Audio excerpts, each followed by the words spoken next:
Good morning, students. Today we will be dealing about the substance that is termed as soaps and detergents. Hello students, today we will be studying about detergents. Basically, detergents are defined as those substances that have a cleansing action in water and that can be used to remove the dirt from clothes. So these are the substances those are having cleansing action.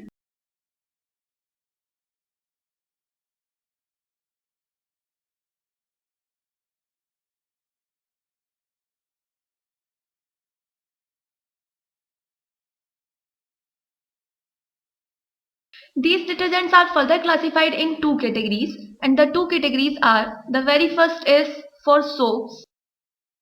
These soaps are also termed as soapy detergents.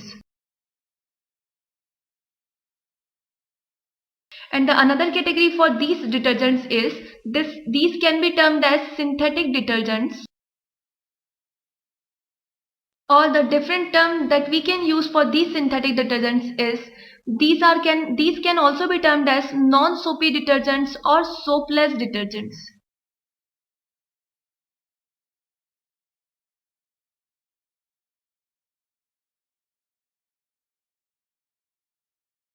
Now, if I talk about these two categories, so these two contain different functional group. Different due to the presence of different functional group containing compounds, these are further classified in two categories. That is first soap, and the second one is synthetic detergents. So here we will be studying these two in details, and the very first that we will be going to discuss is soap.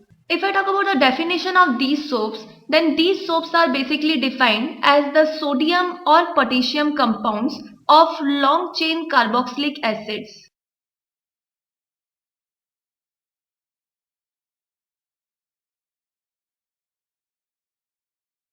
If I am to represent these compounds, then since these contains a long chain of carbon atoms that can be represented by the symbol of alkyl group, that is capital R.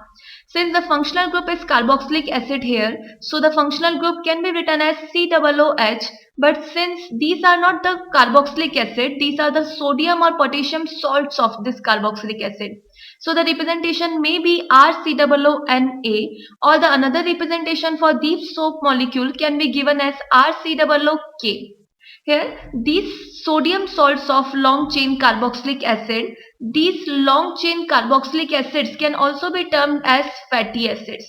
So if it is the sodium salt of this fatty acid, these soaps are also termed as hard soaps. And comparatively, compared to this potassium salt of carboxylic acid, these are termed as lower grade of soap.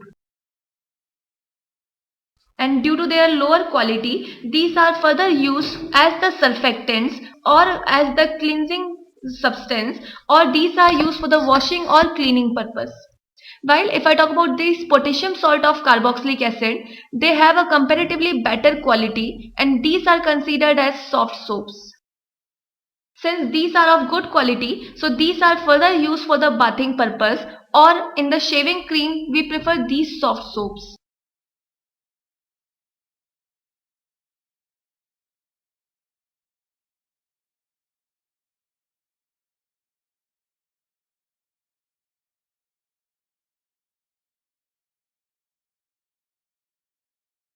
Now, if I talk about the alkyl group that is present in these soap molecules, so as I said initially that these are the hydrocarbon groups that contains a large number of carbon atoms. Here, this alkyl group generally contains approx 15 to 18 carbon atoms in it.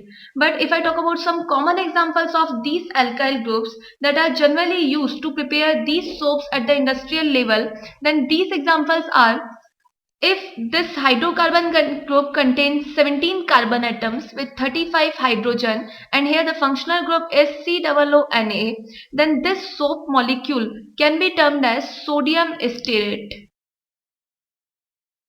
While if the formula for this soap molecule is given as, again it contains 17 carbon atoms, but here the hydrogen atoms are comparatively lesser, it is 33 hydrogen atoms, with the representation of soap molecule, then this kind of sodium compound that is used as the soap is termed as sodium oleate.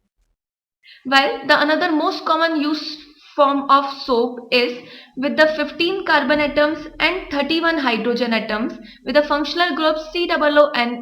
Here this kind of soap is termed as sodium palmitate, which is prepared by using the palmitic acid, oleic acid and stearic acid respectively.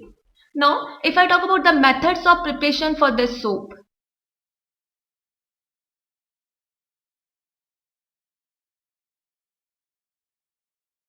then these soaps are prepared at the industrial level or in laboratory by the reaction of sodium hydroxide on oils and fats. These oils and fats, which are of vegetable or animal origin, these contains the compounds which are termed as triglycerides. In these triglycerides, there will be the presence of 3 ester functional group, and when these are made to react with sodium hydroxide, by the reaction formation of soap occurs. Like if I talk about the representation of these triglycerides, then the representation will be CH2 with a functional group OCOR, where R is a long chain carboxylic, where R is a long chain hydrocarbon group that depends on the category of soap what you want to prepare. It is connected with the next CH group, and here again a ester functional group is present like this, and the third ester functional group is present below this. It is CH2OCOR. When it is made to react with sodium hydroxide, then to react these 3 ester functional group with sodium hydroxide, we need 3 molecules of sodium hydroxide. With the help of this sodium hydroxide, if I use one molecule here, for example, then this sodium will break the functional group ester from here, and the resultant will be RCOONA, that is the formation of soap molecule. So the reaction will be like this. There will be RCOONA, that is the representation for soap. Since 3 ester functional groups we are having, so the product will be 3 molecules of soap, and the resultant will be this CH2 group will be now attached with this OH group, that is the left part of this sodium hydroxide, and the final molecule will be CH2 with the functional group OH connected with next CH, and here it will again connected with this OH group. And this is for the third one also. It will be CH2OH. Here this compound is commonly known as glycerol, or it can also be termed as glycerine. Then this is of this glycerol or glycerine is of high use that can be used further for different purposes. So here the main product of this chemical reaction is soap, and since we are going to form soap in this chemical reaction, so this reaction of soap formation is also termed as saponification reaction. Since with the help of this alkali sodium hydroxide, we are going to break the bond here, so this saponification reaction can also be termed as alkaline hydrolysis of oils and fats.